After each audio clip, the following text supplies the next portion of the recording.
오늘 평범한 제자 도마라는 제목으로 같이 말씀을 나누도록 하겠습니다. 여러분, 도마 하면 떠오르는 게 무엇인가요? 영웅철이 떠오르십니까? 잘 모르시는군요. 주일학교 열심히 좀 다니시고 교회 좀 다니신 분들은 도마 하면은 아마 그런 게 떠오를 거예요. 의심 많은 제자, 이렇게 굉장히 하나님의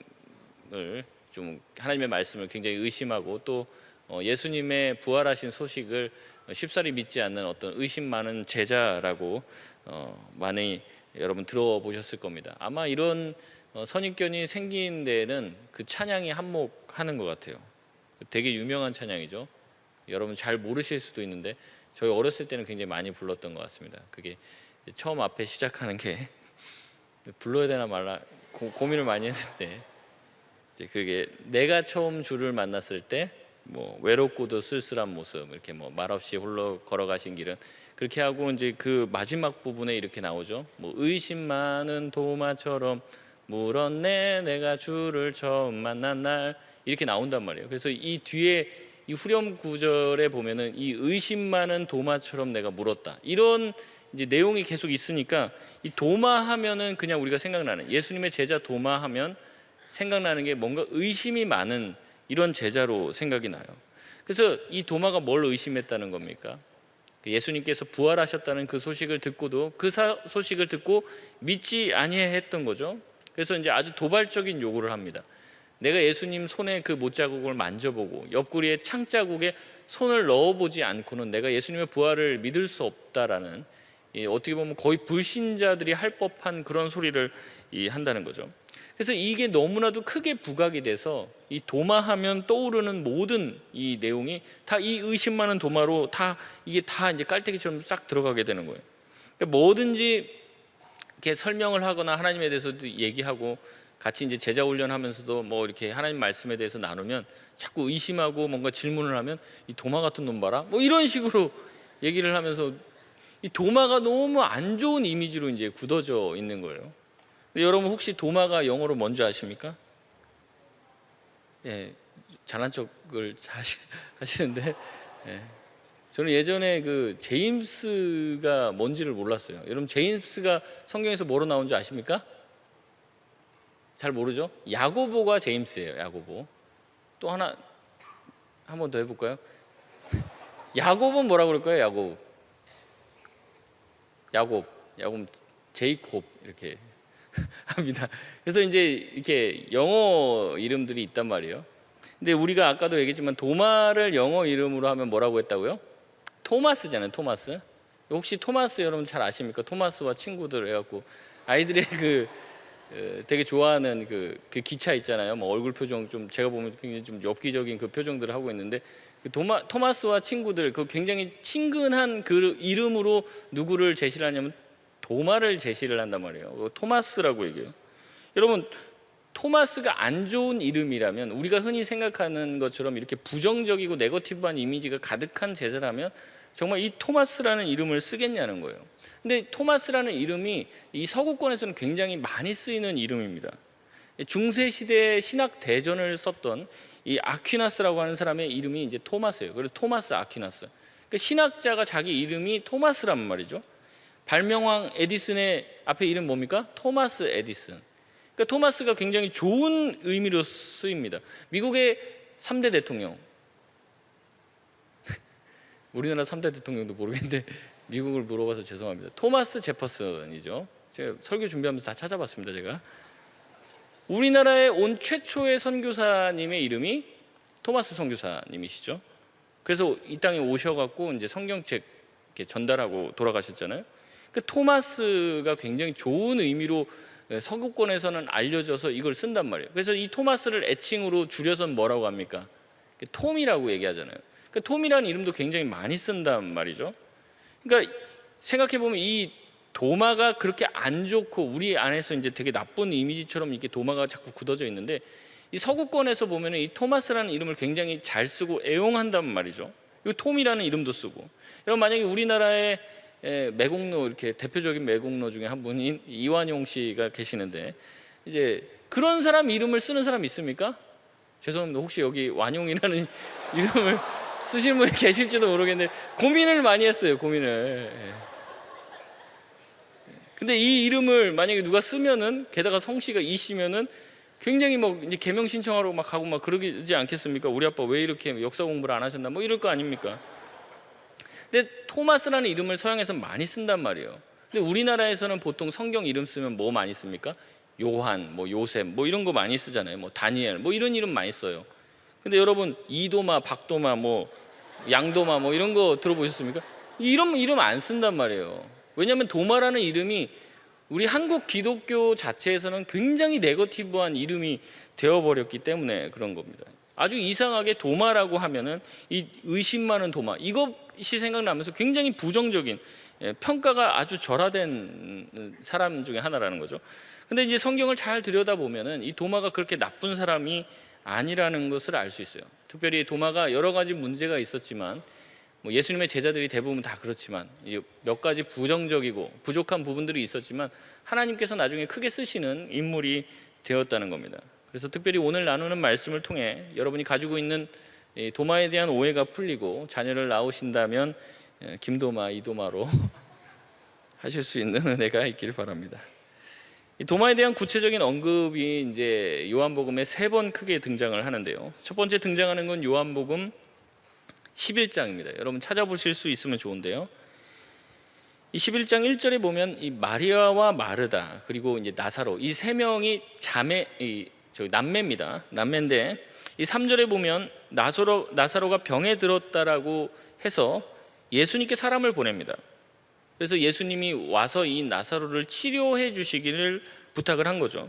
6절에 보면 예수님이 이 이야기를 듣고 이틀을 일부러 더 거기에 유하고 가려고 합니다. 이제 아무래도 이제 일찍 가서 벌써 고쳐버리면은 이제 나사로가, 여러분 다 결론을 아시겠지만 나사로가 죽게 되잖아요. 그리고 죽은 지 나흘이 4일이 지난 후에 예수님께서 다시 살리시는 기적을 보여주십니다. 그러면서 예수님이 이제 아주 유명한 내가 부활이요 생명이니 이제 그 말씀을 하시는 거잖아요. 그러니까 이제 이것을 보여주려고 예수님이 지체를 하세요. 그러면서 이제 이틀을 더 기다렸다가 7절에 보면 다시 이제는 유대로 가자 이런 얘기를 합니다. 그래서 베단이라고 하는 곳에 있었는데 이 베단이라고 하는 곳에 가서 나사로를 보겠다라고 이렇게 얘기를 합니다. 그러자 이제 8절에 제자들이 갑자기 나서서 예수님을 이제 가로막아요. 예수님 가지 마십시오. 이렇게 얘기한다는 거죠. 11장 8절인데요. 우리 같이 한번 읽어보겠습니다. 시작. 제자들이 말하되 랍비여 방금도 유대인들이 돌로 치려 하였는데 또 그리로 가시려 나이까, 이렇게 얘기를 한다는 거죠. 여러분 왜 이런 이야기를 하냐면 이게 10장에 있었던 사건 때문에 그럽니다. 10장에 어떤 일이 있었냐면 예수님께서 수전절에 솔로몬의 행각에서 유대인과 마주치게 됩니다. 근데 이 유대인들의 관심은 뭐였냐면 이 예수님이 그리스도냐 아니냐, 이 굉장히 중요한 문제였어요. 제가 여러 번 말씀드렸는데 이제 예수 그리스도, 이거는 이제 뒤에 그리스도라는 것은 이름이 아니라 성이 아니라 직함이라고 말씀을 드렸습니다. 이게 헬라어로는 그리스도, 그 다음에 히브리어로 하면 메시아, 이것을 한글로 번역을 하면 기름 부음 받은 자라는 뜻이에요. 그래서 이 예수님이 이 구약에서 예언한 그리스도 메시아가 맞느냐, 이게 이제 이 사람들의 초미의 관심사입니다. 그래서 예수님한테 뭐라고 물어보냐면 예수님 자꾸 헷갈리게 하지 마시고, 자꾸 우리로 하여금 헷갈리게 하지 말고 분명히 말을 해달라. 당신이 정말 메시아냐, 이걸 물어봅니다. 근데 예수님이 이 얘기를 듣고 뭐라고 얘기하냐면 나와 하나님이 하나다라고 얘기를 합니다. 내가 여러 번 너네들한테 얘기했잖아. 내가 하나님과 하나다. 그러니까 자신이 뭐라는 겁니까? 너희가 말하는 것처럼 너희가 기다리는 그 메시아 그리스도가 맞다라는 얘기를 하는 거죠. 그러자 유대인들이 이 말을 듣고 예수님한테 이걸 물어봐 놓고서 뭐라고 얘기냐면 예수님이 맞다고 얘기하니까 예수님을 돌로 쳐 죽이려고 합니다. 10장 30절에서 33절까지 말씀인데요. 여기 보면 이렇게 나옵니다. 나와 아버지는 하나이니라 하신대 유대인들이 다시 돌을 들어 치려 하거늘 예수께서 대답하시되 내가 아버지로 말미암아 여러 가지 선한 일로 너희에게 보였거늘 그 중에 어떤 일로 나를 돌로 치려 하느냐. 유대인들이 대답하되 선한 일로 말미암아 우리가 너를 돌로 치려는 것이 아니라 신성 모독으로 인함이니 내가 사람이 되어 자칭 하나님이라 함이로라. 이렇게 나옵니다. 예수님이 신성 모독을 저질렀다라고 얘기를 하면서 예수님을 돌로 치려 했다는 거죠. 그래서 예수님을 잡으려고 했어요. 39절에 보니까 예수님을 잡으려고 했지만 어떤 방식인지 모르지만 예수님이 유유히 빠져나갑니다. 그래서 요단강 저편으로 가신 거예요. 그리고 이제 11장으로 이어지게 되는 겁니다. 그러니까 다시 말하자면 뭡니까? 지금 예수님이 이 나사로의 병을 고치러 다시 유대로 들어가야 돼요. 근데 지금 방금 10장에서 어떻게 됐어요? 유대에서 도망쳤어요. 신성모독이라고 하는 것 때문에 이 사람들이 돌로 쳐 죽이려고 했던 사건이 10장에 나온단 말이에요. 그래서 도망쳤는데 다시 이 나사로가 아프니까 다시 유대 땅으로 들어가야 된단 말이에요. 잘못하면 예수님이 다시 어떻게 될 수 있습니까? 돌에 맞아 죽을 수 있게 되는 상황이죠.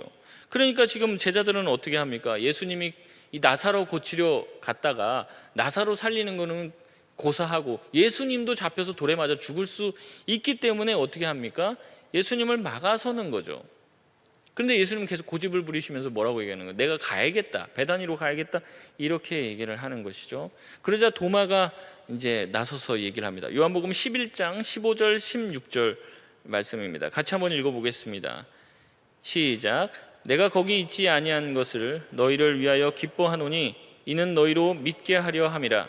그러나 그에게로 가자 하시니 디두모라고도 하는 도마가 다른 제자들에게 말하되 우리도 주와 함께 죽으러 가자 하니라. 아멘. 여러분, 무슨 이야기입니까? 갑자기 예수님이 내가 가야 된다, 가는 게 좋다, 너희들한테 가자, 이렇게 얘기를 하니까 다 반대를 하는데 갑자기 이 디두모라 하는 이 도마가 나타나서 제자들에게 뭐라고 했냐면 야, 우리도 주와 함께 죽으러 가자, 갑자기 이 얘기를 했다는 거예요. 그래서 이 얘기가 도대체 무슨 의미인가 해서 이제 학자들의 의견들을 제가 이제 쭉 보니까 의견들이 다 달라요. 어떤 사람은 뭐라고 하냐면 도마가 예수님의 고집을 꺾을 수 없다는 걸 잘 안 사람이라는 거죠. 그러니까 어차피 가야 돼요. 어차피 가야 되는데 예수님 간다고 하면 가시는 분이기 때문에 가야 되는데 가면 이제 돌 맞아 죽을 게 뻔하잖아요. 그러니까 예수님만 혼자 죽게 둘 수 없다는 거죠. 그러니까 우리가 예수님 어차피 죽는데 예수님 죽고 나면 뭐 우리도 다 뭐 예수님 지금 따라왔는데 예수님 죽으면 우리도 아무것도 아니니까 어떻게 하자는 거예요? 죽을 바에 같이 예수님 죽는데 우리도 그냥 다 같이 죽어버리자, 이 얘기를 지금 했다는 거예요. 그래서 굉장히 이 도마가 의리파, 또 이제 한쪽 의미로 보면 예수님을 굉장히 사랑하는 사람이다라고 이제 해석을 하는 사람도 있습니다. 또 어떤 사람들은 뭐라고 했냐면 도마가 굉장히 용기 있는 사람이기 때문에 죽음을 각오하는 심정으로 예수님을 따른 자였다라고 얘기를 해요. 그래서 사랑이 많고 또 예수님과 같이 죽으려는 태도를 가지면서 이 용기를 내서 그 주님을 따라가려고 했던 그 용기 있는 사람이다, 이런 식으로 해석을 합니다. 여러분, 어떤 이야기가 맞는 것 같습니까? 정확한 거는 왜 그때 그런 소리를 했는지 도마를 만나서 물어봐야겠지만, 확실한 것은 이 모두 다 제자들이 이 예수님과 함께 베다니로 가는 것을 굉장히 두려워하고 예수님을 막아섰다는 겁니다. 근데 이 만류하고 있는 상황에서 도마만이 유일하게 예수님의 입장에 서서 두려움에 빠진 제자들을 독려하여 같이 베다니로 가자라고 말을 하고 있는 거예요. 그리고 이 각오를 얘기하면서 이 도마는 진짜 죽음의 위협을 각오하고 지금 예수님을 따르려고 했다는 겁니다. 여러분, 이 모습만 봐도 어떻습니까? 우리가 흔히 알고 있는 의심 많은 제자의 이 상징과 같은 이 도마의 모습과는 굉장히 다른 거죠. 다른 제자들은 다 예수님의 그 목숨을 지금 지키려고 하는 것도 있겠지만 또 뭐예요? 예수님과 같이 있다 자기들도 돌 맞아 죽을까 봐 그게 겁나는 거죠. 근데 도마만큼은 자기네들이 지금 가서 그냥 차라리 다 죽자, 그냥 이런 얘기를 할 정도로 예수님을 따르고 예수님을 지지했던 사람이라는 겁니다. 물론 이제 예수님은 도마가 그런 얘기를 해도 어차피 가서 돌 맞아 죽을 일이 없다는 걸 이미 다 알고 계시겠죠. 그리고 가서 이 나사로를 또 이제 살려주시고 놀라운 기적을 보여주실 것을 이미 알고 계셨지만, 제가 예수님이라면 도마가 굉장히 귀여웠을 것 같아요. 가자, 안 죽는다, 가서 좋은 일 있을 거다, 이렇게 얘기했는데 아무도 안 믿고 가면 죽습니다 다 이러고 있는데 도마가 가서 다 죽읍시다 그냥 뭐 이렇게 얘기를 하는 그 모습을 보면 얼마나 갸륵하겠습니까? 얼마나 귀엽고 진짜. 근데 뭐 나중에 보면 알겠지만 진짜 목숨을 내놓는 그 곳에서는 또 이제 도망을 가죠. 이제 이런 사람이 이제 도마였던 거예요. 두 번째 도마가 등장하는 것은 요한복음 14장에 나옵니다. 예수님께서는 이제 자신이 십자가의 고난을 통해서 제자들을 떠나게 될 것이다 라고 이야기를 해요. 그러자 이제 제자들이 근심하게 됩니다. 이런 제자들에게 예수님은 14장 1절에 이렇게 얘기를 해요. 너희는 마음에 근심하지 말라. 하나님을 믿으니 또 나를 믿으라 라고 말씀을 하십니다. 그러면서 예수님께서는 잠시 제자들을 떠나 어디론가 가는 이유가 영원한 이별이 아니라 내가 너희들에게 마련할 그 처소를 마련하기 위해서, 너희가 있을 곳을 마련하기 위해서 내가 잠깐 떠나고 다시 내가 올 것이다 라고 말씀을 하십니다.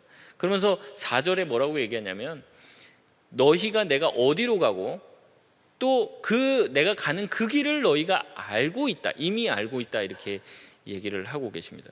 그러니까 이 말이 쉽게 말하면 예수님이 가시는 그 곳, 그러니까 목적지를 알고 있고 그 목적지로 가는 길을 너희가 알고 있다는 거죠. 이미 예수님이 그 얘기를 여러 번 했다는 식으로 이제 말씀을 하시는 겁니다. 예수님이 가시는 목적지는 뭐예요? 이제 아버지의 집이고 거기에 이르는 길은 예수님이라는 그 내용이죠. 근데 우리는 이미 다 알고 있는데 이 제자들에게는 뭐 제자들 늘 그렇지만 예수님이 여러 번 말을 해줘도 말을 잘 못 알아듣죠. 근데 그때 분위기상 어떤 분위기냐면 예수님이 너네는 이미 다 알고 있지? 라고 했을 때 분위기상 어떻게 대답해야 됩니까? 네, 예, 주님 알고 있죠. 뭐 여러 번 말씀하셨잖아요. 거기 가신다는 거 아닙니까? 이렇게 말할 분위기인데 이 도마가 또 눈치 없게 갑자기 등장을 합니다. 14장 5절 말씀 같이 한번 보겠습니다. 같이 읽어볼까요? 시작. 도마가 이르되 주여 주께서 어디로 가시는지 우리가 알지 못하거늘 그 길을 어찌 알겠사옵나이까. 아멘. 도마가 지금 두 가지를 모른다고 얘기하죠. 첫 번째는 뭐라고 그래요? 가는 목적지를 모른다고 해요. 그러니까 목적지를 모르니까 그 가는 길 또한 우리가 알 수 있겠습니까? 이 둘 다를 모른다라고 얘기를 하는 거죠. 예수님은 제자들이 당연히 알 것이라고 얘기를 했는데 도마는 전혀 알지 못하고 있다라고 얘기를 하는 겁니다. 이게 쉽지 않은 거예요. 예수님이 먼저 내가 어디로 가는데 거기도 너네도 알고 있고 그 다음에 가는 길도 알고 있지? 이렇게 얘기를 했는데 제자들 분위기는 네, 뭐 이렇게 약간 말하는데 거기서 손 들고 전 진짜 모르겠거든요. 이렇게 말하기가 쉽지가 않다는 거죠. 근데 도마는 예수님께 이 말을 했어요. 여러분 어떤 심정으로 도마가 이 말을 했는지는 다시 한번 도마에게 직접 물어봐야겠으나 이 질문을 하자 예수님께서 굉장히 유명한 대답을 하십니다. 이게 신구약 전체를 통틀어서도 어떻게 보면 가장 핵심 구절이라고 말할 수 있는 이 대답을 이 도마의 이 어처구니 없는 질문을 통해서 하나님이 하시게 돼요. 14장 6절입니다. 같이 읽어보겠습니다. 시작. 예수께서 이르시되 내가 곧 길이요 진리요 생명이니 나로 말미암지 않고는 아버지께로 올 자가 없느니라. 아멘. 예수님께서 지금 뭐라고 얘기합니까? 내가 아버지께로 가게 될 텐데 그 아버지께로 가는 그 길이 누구라는 거예요? 예수님 자신이라는 거죠. 그래서 내가 곧 그 길이요 진리요 생명이니 나로 말미암지 않고는, 예수님을 통하지 않고는 하나님께로 갈 사람이 아무도 없다라는 말씀을 하고 계시는 거죠. 제자들은 지금 예수님께서 떠난다고 말씀하시자 근심했어요. 그리고 예수님은 그 근심을 덜어주기 위해서 내가 갔다가 금방 올 거니까 너무 근심하지 마, 이 얘기를 하십니다. 그러면서 너네들 내가 어디로 가고 가는 길이 어딘지 아니까 그 길로 너희들 오기만 하면 돼, 이렇게 얘기를 했을 때 이것을 모른다라고 말한 자가 바로 도마라는 거죠. 그래서 도마를 통해서 이 모든 제자들이 예수님이 어디로 가는지 알게 됐고, 그 다음에 예수님이 가시는 그 하나님께로 나아가는 그 길이 바로 예수님 자신이 된다는 것을 이 예수님의 제자뿐만 아니라 지금 우리도 알 수 있게 되어지는 것이죠. 앞서서 살펴보았지만 도마는 예수님과 떨어져 사느니 차라리 죽겠다라고 얘기하면 예수님을 따라가겠다라고, 그렇게 예수님을 쫓고 싶은, 예수님과 늘 함께 하고 싶었던 이 제자였다는 거죠. 근데 예수님이 어딜 간다고 그러는데 어디로 가는지도 모르겠고 함께 하는 법도 모르겠는 거죠. 근데 다들 뭐 아는 척하고 있는 분위기인데 자기는 이것이 너무나도 자기에게 중요한 문제였기 때문에 손을 들고 질문을 하고, 그 질문에 대한 대답으로 예수님이 정말 신구약에서 정말 가장 중요한 구절이라고 할 수 있는 이 말씀을 오늘 하게 된다는 것이에요. 여러분 대충 이렇게 두 가지 사건만 들어봐도 대충 도마에 대해서 그려지지 않습니까? 우리가 원래 알고 있던 막 의심 많고 뭐 계속 막 이렇게 구석에 무슨 아웃사이더 같은 데 있고 뭐 이런 종류의 사람은 아니에요. 이 도마가 굉장히 나름대로 적극적이고 주님과 함께 하고 싶은 열망이 가득한 사람이 이 도마였다는 거죠. 앞서서도 제가 말했지만 이 조가 세 조로 나눠 있다고 말씀드렸죠. 1조가 이게 베드로, 요한, 안드레, 야고보, 요게 이제 엘리트 그룹, 스카이캐슬을 이렇게 다니는 친구들이고, 이 나머지 좀 약간 짜치는 친구들이 여기 4명이 있는데, 지난번에 말씀드린 빌립이 있고, 그다음에 이제 두 번째로 거의 언급되는 사람이 이 도마라는 거예요. 이 도마는 이 엘리트 그룹에는 속하지 못했을지도 몰라요. 근데 자기 안에 있는 예수님과 함께 하고 싶은 열망은 누구보다도 더 컸던 사람이에요. 그래서 때로는 되게 베드로보다도 더 대담하게 앞에 나서서 질문했고, 예수님과 함께하는 것이 너무나도 중요했기 때문에 자기가 몰라서 망신당하는 것보다 예수님과 함께할 수 있다면 그 부끄러움도 감내하고 질문할 수 있는 사람이었던 거예요. 여러분, 참 어떻게 보면 교회 안에서 예수 믿으면서 질문하기가 굉장히 힘들 때가 많아요. 질문하는 게 창피해 보이고, 야 그것도 몰라, 이런 얘기를 들을 것 같고, 그래서 자꾸 질문하지 못하는데, 여러분 그렇게 질문하지 못하는 한 여러분은 도마보다도 어떻게 보면 못한 수준에 머무르게 되는 거예요. 여러분 마음 가운데 정말로 예수 그리스도를 믿고 싶고 주님과 함께 동행하고 싶은 마음을 가지고 여러분이 정말로 변화된 삶을 살고 싶다면 여러분이 반드시 해야 될 게 있는데, 그것이 무엇이냐면 바로 질문인 겁니다. 질문. 여러분 창피를 각오하고라도 그것보다 더 여러분 마음 가운데 하나님을 알고 싶어하는 마음이 강해야 돼요. 그래서 여러분 교육자들 찾아가서 물어보십시오. 저는 좀 바쁘니까 여러분 다른 교육자들 많이 있습니다. 우리 청년부 교육자들 많고 우리 교회 목사님들이 거의 70분 가까이 되는데 그분들한테 전화 걸어서 물어보십시오. 신앙상담 하시고, 농담입니다. 저한테 물어보셔도 되는데, 여러분 계속 그렇게 물어야 돼요. 여러분 자신의 영혼의 상태가 조금 이상하다, 제가 지금 이런 마음이 들고 이런 생각이 있고 제가 지금 이런 형편 가운데 있는데 목사님 내가 어떻게 해야지 정말 하나님을 뜨겁게 사랑하고 제가 좌로나 우로나 치우치지 않고 하나님을 사랑하면서 살아갈 수 있을까요? 여러분 그 마음을 가지고 늘 하나님 앞에 나아가고 하나님에게 질문하고 여러분의 영혼을 목양하고 있는 여러분의 리더나 아니면 목회자를 찾아가서 질문해서 여러분 그 안에서 답을 얻어낼 수 있어야 한다는 겁니다. 세 번째로 우리가 읽은 본문인 요한복음 20장의 내용입니다. 여기서 도마는 예수님의 부활을 믿지 못하는 제자로 등장합니다. 먼저 예수님께서 부활하시고 제자들을 찾아오죠. 20장 19절에 보면 예수님께서 안식 후 첫날 제자들에게 찾아옵니다. 보통 안식일이 이제 토요일이잖아요. 그러니까 안식 후 첫날이니까 지금 오늘 일요일, 주일인 것입니다. 이 제자들이 이제 부활하고 예수님 부활하시고 난 후에는 계속 안식 후 첫날에 모이게 돼요. 이게 이제 주일의 전통이 되게 되는 것인데, 이 제자들이 모여서 이 안식 후 첫날 유대인들이 자기들을 예수님도 죽였으니까 자기들 또한 죽일까봐 두려워해서 모인 곳의 문을 닫았다라고 얘기합니다. 그런데 예수님이 갑자기 그 가운데 호련히 오셔서 20절에 손과 옆구리를 보여주십니다. 그러니까 먼저 막 보여주세요 이런 얘기를 하는 게 아니라 예수님이 나타나셔서 내가 부활했다 이렇게 보여주시면서 자기 손과 옆구리에 난 상처를 보여주신단 말이에요. 그러자 제자들은 예수님이 진짜 부활하셨구나라는 것을 깨닫고 확인하고 기뻐합니다. 근데 24절에 보면 이 도마는 예수님이 그렇게 제자들을 찾아오실 때 함께 있지 않았어요. 요한복음 20장 24절 25절 말씀 우리 같이 한번 읽어보겠습니다. 시작.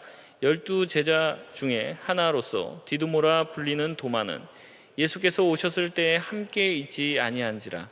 다른 제자들이 그에게 이르되 우리가 주를 보았노라 하니 도마가 이르되 내가 그의 손에 못자국을 보며 내 손가락을 그 못자국에 넣으며 내 손을 그 옆구리에 넣어보지 않고는 믿지 아니하겠노라 하니라. 아멘. 여러분 왜 도마가 11제자들이 모인 그곳에 있지 않았을까요? 예수님께서 부활하신 후에 이 안식 후 첫날 모이는 이 모임은 굉장히 중요한 모임이었던 것 같아요. 근데 그 모임에 도마가 있지 않았어요. 많은 신학자들이 얘기합니다. 도마가 왜 그 자리에 있지 않았을까? 만약에 뭘 사러 나갔다면은 사러 나간 다음에 예수님이 오시거나 아니면 예수님이 잠깐 나타났다가 1, 2초 만에 사라진 것도 아니고 상당히 오랜 시간 동안 이 제자들과 교제한 것 같은데 이미 그 도마는 그 모임 자체에 그날 결석했어요. 결석. 아예 오질 않았어요. 그래서 왜 도마가 이 11제자의 모임에 오지 않았을까? 이제 연구를 한 이제 뭐 신학자들이 도마가 좀 왕따였다 이게 질문하는 것도 보면 좀 독특하고 애가 좀 네거티브하고 그러니까 이제 좀 그 마을에서 좀 안 왔으면 좋겠다고 이렇게 마을원들이 기도하는 그런 친구 중에 하나 아니었을까? 아니면 이제 떡을 떼면서 먹는데 좀 많이 떼갖고 먹어갖고 다른 사람들을 굉장히 불편하게 만드는 약간 그런 종류의 사람이 아니었을까? 그래서 이 도마는 예수님만 보고 이제 그걸 따른 거예요. 그러니까 다른 사람들이랑 안 친하고 이 예수님만 보고 따른 제자인데 예수님이 이제 없으니까 자기는 그 모임에 나갈 필요가 없다라고 생각하는 거죠. 마치 이제 뭡니까 이제 막 사랑장만 너무 보고 막 목자만 너무 좋아하고 그런데 이제 목자가 이제 퇴임한다 그러면 난 교회 안 나와. 약간 그런 케이스다. 이렇게 주장하는 이 신학자들이 있습니다. 또 어떤 사람은 도마가 이제 예수님과 함께 죽자 뭐 이럴 정도로 예수님과 함께 있기를 굉장히 간절히 소망하던 사람이에요. 그래서 어딘가까지도 내가 죽는 데까지도 같이 가겠다 뭐 이랬던 사람인데 여러분 아시다시피 예수님이 십자가에 달려 돌아가실 때 그 옆에를 지켰던 거는 요한밖에 없단 말이에요. 그러니까 이 도마가 마음이 어떻게 합니까? 너무 속상한 거예요. 그래서 약간 그런 거 있죠. 좀 안 좋았던 그 어떤 기억이 있었던 그 장소에 가거나 아니면 그 안 좋았던 일을 같이 공유하고 있는 그 사람들을 만났을 때 그 옛날에 안 좋았던 기억이 막 떠오르면서 굉장히 상처가 다시 살아나는 그런 경험들이 있기 때문에 예수님이 죽고 난 다음에는 이 도마가 자주 이 모임에 나가지 않았다는 거예요. 이제 그런 여러 가지 얘기를 합니다. 그래서 이제 서로 이제 예수님 때문에 모인 사람들인데 이 사람들을 만나면 또 예수님 하게 될 거고 예수님 얘기 하게 될 거고 그러면 또 자기 마음에 예수님을 배반하고 내가 죽을 때까지 정말 예수님 따른다고 했는데 또 예수님 버린 거 그다음에 예수님 배반한 거 이게 막 생각이 나면 이제 너무 이제 또 속상하고 또 울 것 같고 막 이제 그러니까 이제 그 모임에 이제 안 나갔다 뭐 이런 얘기들도 있습니다. 근데 여러 가지 이야기가 많은데 어찌 됐든 이것도 도마한테 나중에 물어봐야 되겠고요. 어쨌든 도마가 중요한 것은 이 예수님께서 이 11제자의 모임에 나타나셨는데 그 11제자의 모임에서 도마는 빠져 있었다는 거예요. 가장 중요한 타이밍에 공동체와 함께 하지 못했다는 거죠. 그래서 예수님께서 오셔서 모든 제자들에게 자기의 손과 옆구리를 보여주셨을 때 그 자리에 있지 못하여 영원히 고통당하는 의심 많은 제자가 되었다는 거죠. 여러분 가끔 이제 목회자들 모였을 때 우스갯소리로 이런 얘기를 합니다. 1907년 평양 장대원 교회에서 놀라운 부흥의 역사가 있을 때 놀라운 정말 성령의 역사가 임하고 막 부흥에 막 뭐 또 회개에 막 놀라운 역사가 있었던 그날 맨날 나오던 그 사람이 그날 안 나온 사람이 아마 있었을 거다 그런 얘기를 합니다. 그 교회 출신이고 그 교회 잘 섬겼는데 그날 안 나온 거예요. 그래서 그 영광을 보지 못하고 장대현 교회 출신이고 장대현 교회에서 뭐 어렸을 때부터 열심히 잘 자랐지만 그러면은 그때 평양 대부흥운동 잘 아시겠네요. 그때 얼마나 놀라운 일이 있었습니까? 저 그날 결석해하고 잘 모르겠는데요. 이제 약간 그런 말을 하는 사람처럼 됐다는 거예요. 뭐 지금은 다 좋아져서 우리도 그렇죠. 뭐 이제 설교도 다 인터넷에 올라오고 뭐 오늘 피곤한데 가서 뭐 집에 가서 인터넷에서 들을게 뭐 오늘 은혜 됐으면 나한테 카톡 보내줘 뭐 이렇게 하면 나 한번 집에 가서 들어볼게 뭐 이런 사람 있는지 모르겠습니다. 요새는 뭐 인터넷에 설교도 다 올라가고 뭐 그런데 이제 당시에는 그런 기술도 없잖아요. 그리고 이제 뭐 그렇습니다. 그러니까 이제 뭡니까 이 도마가 그 자리에 없었으니까 나중에 도마한테 예수님 만난 얘기를 해주려고 해도 예수님이 와서 한 얘기들을 동영상으로 뭐 찍을 수도 없고 뭐 파일만 넘겨주면 되는데 유튜브 링크를 줄 수도 없고 이러니까 이제 뭐 어떻게 합니까? 지금은 예수님이 직접 나타나는 수밖에 없어요. 그래서 저도 이제 가끔 그런 생각이 듭니다. 뭐 이제 우리 설교나 이런 것들도 차라리 안 올렸으면 좋겠다. 그러니까 와야지만 들을 수 있고 예전에 이제 또 다른 이제 그 선배 목사님들은 이런 거 하지 마라 이렇게 막 올리고 녹음하고 막 이런 거 하지 말라 이런 경우도 있어요. 그래서 우리가 어떻게 합니까? 예전에는 우리가 이렇게 뭐 이렇게 녹음하고 뭐 이런 걸 해서 누구한테 나눠주고 이런 게 없으니까 꼭 그때 와서 참석해야지만 은혜를 받을 수 있었는데 이게 이제 뭐 어떻게 보면 여러분들을 영적으로 도우려고 뭐 파일도 제공을 하고 영상 파일도 주고 하는데 이게 오히려 독이 되어서 사람들이 이제 선택적으로 뭔가 예배에 참석하지 않고 그 자리에 함께 있지 못하고 자기가 있는 데서 편하게 예배드리는 그 편의성의 시대가 되었죠. 그래서 가끔은 이럴 때가 있는 거예요. 그래서 저희 청년 3팀에서도 이제 기도회 할 때 기도회 하는 그 영상이랑 이제 파일 같은 거 하지 말라 이렇게 얘기를 했거든요. 그러니까 뭐 별로 듣지도 않아요. 그러니까 이제 그 하지 말라고 이제 얘기를 했는데 가끔가다 여러분 놀라운 은혜가 있을 때가 있습니다. 가끔가다. 그러면 이제 막 난리 납니다. 저한테 막 카톡 보내서 목사님 오늘 설교한 그 뭐 녹음 파일 있나요? 영상 있나요? 막 그거 막 물어봐요. 또 이제 가끔 이제 강사들도 복불복인데 이제 오셔서 뭐 큰 은혜를 캐치고 간다. 그러면 이제 그 파일 달라고 막 얘기를 하는 거죠. 예, 여러분.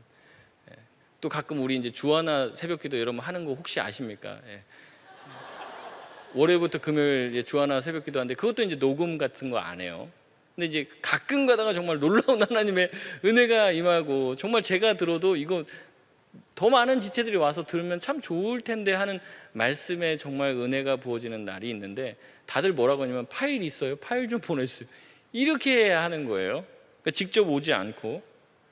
그러니까 지금 이 도마도 어떻게 보면 파일만 넘겨주면 되는 시대에 살았으면 이럴 일이 없는데 이 도마가 그 자리에 없었던 거예요. 그래서 예수님이 오실 때 그 자리에 어떠한 이유였는지 모르겠지만은 함께 있지 못해서 가장 중요한 타이밍에 함께 하지 못한 그래서 하나님이 주신 또한 예수님께서 보여주시려고 하시는 부활의 은혜를 경험하지 못하고 평생 고통받는 의심 많은 제자로 이 낙인 찍히게 된 거예요. 사실은 이제 그때 어떤 다른 제자라도 그 자리에 없었다면 여러분 이 소식을 듣고 쉽사리 뭐 믿을 수 있었겠습니까? 근데 이제 도마가 찍히게 된 거죠. 이 도마가 그래서 이제 얘기를 하는 거예요. 너희들 말을 들어보니까 너희들이 예수님이 보여준 이 손의 못자국과 옆구리의 그 창자국을 봤다라고 얘기하지 나는 그것 가지고도 못 믿어. 어떻게 해봐야 된다는 거예요? 옆구리와 그 손의 그 못자국에다가 내가 손을 넣어서 직접 만져봐야지. 그러니까 보는 걸로는 만족하지 못하고 보고 만져야지 내가 알겠다라고 내가 믿을 수 있다라고 얘기를 하는 거예요. 여러분 그런데 이 얘기들을 쭉 들어보면 이 제자들이나 이 뭐 도마나 별로 그렇게 큰 차이가 없다는 걸 알 수 있습니다. 뭐냐면 제자들 역시도 부활하신 예수님을 직접 보기 전까지는 이 천사가 고지하거나 그 다음에 이제 빈 무덤을 보고도 예수님의 부활을 쉽사리 믿지 못했다는 거죠. 도마가 요구하는 것은 믿지 못했던 제자들이 경험했던 수준 정도의 확신뿐인 거지 의심과 회의의 이 대명사가 될 정도로의 불신앙을 가지고 있던 사람은 아니었다는 겁니다. 어쨌든 이런 일이 있은 후에 26절에 보면 8일 정도가 지나서 제자들이 다시 이 집안에 있을 때 이때는 이제 도마가 함께 있습니다. 장결자여갖고 계속 연락하고 꼭 나오라. 오늘쯤 예수님이 다시 올지도 모르니까 오라고 얘기를 했는지 몰라요. 그래서 이제 도마가 왔습니다. 그리고 다시 이제 문을 닫아놉니다. 문을 이제 닫아놓은 이유는 이 유대인들 때문에 문을 닫아놨는데 예수님께서 다시 호련히 나타나시며 27절에 도마에게 말씀하시는데 도마가 말했던 그대로 얘기를 합니다. 도마에게 이르시되 내 손가락을 이리 내밀어 내 손을 보고 내 손을 내밀어 내 옆구리에 넣어보라. 그리하여 믿음 없는 자가 되지 말고 믿는 자가 되라. 아멘. 먼저는 내 손을 보라고 얘기해요. 그리고 내 손을 내밀어 옆구리에 넣어보라 라고 얘기합니다. 그리고 믿음 없는 자가 되지 말고 믿는 자가 되라고 말씀을 하고 계시는 거죠. 부활을 믿지 못하는 도마에게 예수님의 부활을 믿는 자가 되라고 말씀하시는 겁니다. 그래서 이 본문 말씀을 보고 우리가 흔히 착각하는 게 뭐냐면 예수님께서 그렇게 말씀하셨잖아요. 그러니까 도마가 진짜로 그래요? 잠깐만 기다려 보십시오. 그래서 예수님의 옆구리와 손에다가 진짜 손가락을 넣어봤다라고 생각하시는 분이 계시는데 여러분 성경을 자세히 보면은 그 얘기를 예수님이 했을 때 도마가 그 이후로 도마가 손가락을 넣어보고 그제서야 예수를 믿더라 뭐 이런 식으로 서술하고 있지는 않아요. 그러니까 전혀 나와 있지는 않아요. 그러니까 예수님이 그렇게 말씀하셨지만 도마가 예수님의 실제 상처를 만지거나 터치하거나 진짜 손가락을 넣어봤다라고 성경이 말하지 않는다는 거죠. 그리고 저도 그렇게 생각합니다. 예수님이 손을 넣어보고 믿음 있는 자가 되라 이렇게 얘기했는데 도마가 잠시 실례하겠습니다. 아이고 좀 아프실 수도 있어요. 제가 깊이 넣어보겠습니다. 그러면서 손을 이제 쭉 넣어보고, 아이고 이거 많이 다쳤네요. 아이고 뭐가 이렇게 묻어나네. 막 이러면서 여러분 이런 장면이 더 어색하지 않겠어요? 여러분 이렇게 생각하는 게 더 이상한 거죠. 사실 넣어보지 않으면 믿지 못하겠다라고 하는 이 도마의 말은 무슨 말이에요? 그만큼 내가 예수님의 부활을 말을 그 나머지 10명의 제자들로부터 들었지만 이게 내가 쉽게 믿을 수 없다라는 그 얘기를 하는 거죠. 그러니까 내가 야 너네들 봤다고 하냐? 나는 넣어봐야지 알겠다. 그렇게 말한 것뿐이지 실제로 예수님 만나면 내가 확실하게 반드시 넣어보고 내가 확실하게 확인을 하겠다 그 말을 한 거는 아니라는 거죠. 그런데 너무나도 분명하게 예수님이 8일 후에 나타나셨으며 늘 그랬듯이 자신이 했던 이야기를 마치 들었던 것처럼 예수님이 그대로 말씀하는 것을 보고 도마는 고백하는 거예요. 나의 주님이시오 나의 하나님이시니이다 라고 고백을 한 거죠. 손을 넣지 않았어요. 도마의 질문은 의심의 질문만이 아니었습니다. 믿고 싶어서 하는 질문이었어요. 그 질문에 예수님께서는 도마의 수준에 맞춰서 도마가 원하는 대로 보여주시고 나타나주시고 만져보라고까지 말씀하십니다. 그렇게 해서라도 네가 믿음 없는 자가 아니라 믿는 자가 되었으면 좋겠다. 그게 예수님의 심정이었던 거죠. 손을 넣어보고 믿겠다는 도마는 예수님의 이러한 배려에 마음이 무너지는 거예요. 그래서 이렇게 얘기하는 겁니다. 도마가 대답하여 이르되 28절 나의 주님이시오 나의 하나님이시니이다. 여러분 이 고백은 복음서 전체에 나오는 그리스도에 대한 고백 중에 가장 마지막 고백입니다. 가장 간결하면서도 가장 강력한 고백인 거죠. 다른 고백들은 예수님의 사역 중간중간 또 예수님의 사역 일부를 목격한 후에 고백했던 내용인 반면에 이 도마의 고백은 예수님의 전 인생과 사역에 있는 모든 것과 예수님의 가장 중요한 사역인 십자가와 부활을 경험한 후에 예수님의 제자가 한 직접적 고백이죠. 예수님의 전생애와 모든 것을 총체적으로 망라한 고백인 것이에요. 그렇게 도마의 고백은 다른 어떠한 고백보다도 위대한 것입니다.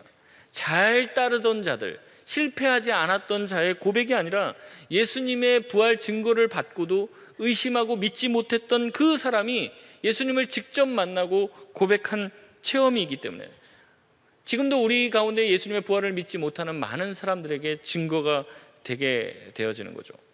여러분 이렇게 도마는 믿음이 없었던 자였습니다. 그리고 믿음을 의심했던 사람이었습니다. 하지만 믿음의 사람이 되어서 결국에 주님의 사역을 잘 감당하는 사람이 되었어요. 도마는 이후에 페르시아를 지나 인도에까지 가서 복음을 전했다라고 알려져 있습니다.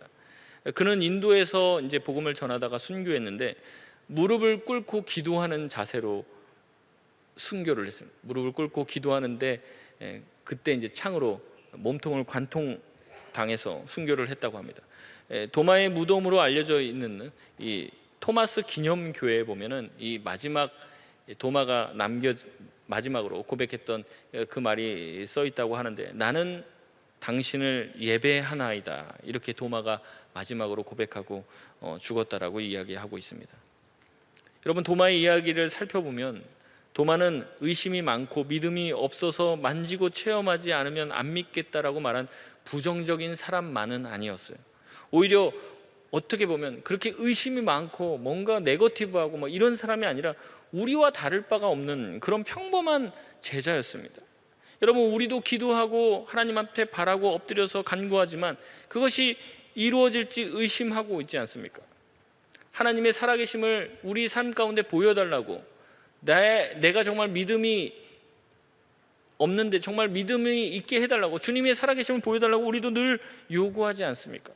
여러분 가끔은 여러분도 또 저도 마찬가지지만 또 찬양하면서 은혜 많이 받으면 그렇게 얘기하죠. 우리도 주님과 같이 가서 죽자 그냥 뭐 이렇게 얘기하면서 주님을 위해서 당장이라도 죽을 것 같이 고백하지 않습니까? 그런데 실제 우리의 삶은 또 어때요? 변화되지 않죠. 그래서 예수님이 내가 어느 길로 가고 너가 어느 길로 가길 원한다라고 말을 해도 말귀를 못 알아들을 때가 많이 있지 않습니까? 그러니까 어떻게 보면 이 도마의 모습은 아니면 어쩌면 도마보다도 더 못한 게 우리 자신의 모습일 수 있다는 거예요. 도마를 소개할 때마다 항상 디두모라 하는 도마다 이렇게 얘기합니다. 이 도마라는 이름은 이 말은 히브리어예요. 그리고 이제 디두모는 헬라어인데 같은 뜻입니다. 디두모라 하는 이 도마, 무슨 뜻이냐면 쌍둥이에요. 쌍둥이라는 뜻입니다. 그러니까 아마 도마가 쌍둥이였을 가능성도 있습니다. 근데 저는 조금 다르게 생각해요. 이 도마라고 하는 그 이름이 쌍둥이라는 뜻인데, 마치 이 도마의 모습을 통해서, 도마와 너무나도 비슷한 우리 자신의 모습을 이 예수님의 제자인 도마를 통해서 보여주려고 하셨던 건 아닐까, 이런 생각이 듭니다. 하나님께서 이 도마, 쌍둥이라고 하는 이 이름을 가진 이 도마를 통해서 도마와 너무나도 비슷하게 보지 못하면 믿지 않겠다라고 고백하는 그 믿음 없는, 하나님을 볼 수 없는 그 세대를 향하여 너희들도 도마의 모습을 통해서 믿음 없는 자가 되지 말고 믿음 있는 자가 되라고 말씀하시고, 그 후에 우리가 마지막 절, 우리가 다시 다 보지는 않았지만 보지 않고 믿는 것이 더 복되다라고 말씀하신 그 예수 그리스도의 말씀을 따라서 우리 또한 예수님을 직접 눈으로 목격하지는 못하지만 눈으로 직접 목격하고 예수님 앞에 고백한 이 도마보다도, 도마와 쌍둥이와 같이 의심이 많은 우리지만 보지 않고 믿는 우리가 더 복될 수 있다라는 예수님의 말씀과 그 마음이 우리 가운데 전달되길 원하는 그 주님의 마음을 담아 이 도마의 모습을 이 요한복음을 통해서 우리 가운데 보여주는 것이 아닌가 하는 생각이 듭니다. 말씀을 마치겠습니다. 도마는 의심 많은 제자라는 오해를 받아왔어요. 하지만 그의 모습은 사실 우리와 별반 다를 것이 없는 평범한 모습이라는 거죠. 결단을 하고 주님을 따르고 또한 주님을 위해서 목숨도 바치겠다라고 고백했지만 그는 흔들렸고 또 의심하는 자였어요. 어떻게 보면 평범한 우리와도 같은 쌍둥이와 같은 모습이었죠. 그러나 하나님께서는 이 도마를 변화시키고 새롭게 하셔서 이 12 제자 중에서 가장 먼 이 인도에까지 가서 복음을 전하다 순교의 영광을 누리게 하여 주셨습니다. 그렇다면 하나님께서는 우리에게 찾으시는 그 믿음이라는 것, 우리에게 원하시는 그 믿음이라는 게 대단한 믿음이 아니라는 걸 알 수 있어요. 우리에게 하나님께서 요구하시는 것은 정말 작은 믿음이고, 우리 같은 작은 믿음을 가지고 있는 사람도 하나님께서 함께 해주시면 위대한 일을 할 수 있다는 것을 보여주길 원하신다는 거죠. 여러분, 보고 믿는 자도 복되죠. 하지만 보지 않고 믿는 자는 더 복되다고 하시는 주님의 말씀을 믿고, 여러분 마음 가운데 많은 의심들과 질문들이 생겨날 때 하나님께 질문하시고, 또한 많은 목회자와 성경을 향하여 질문을 하고, 여러분 믿음 없는 자가 되지 말고 믿음 있는 자가 되어 주님을 알지 못하는 많은 사람들에게 여러분에게 주신 그 믿음을 보여줄 수 있는 저와 여러분 되시길 주의 이름으로 소원합니다.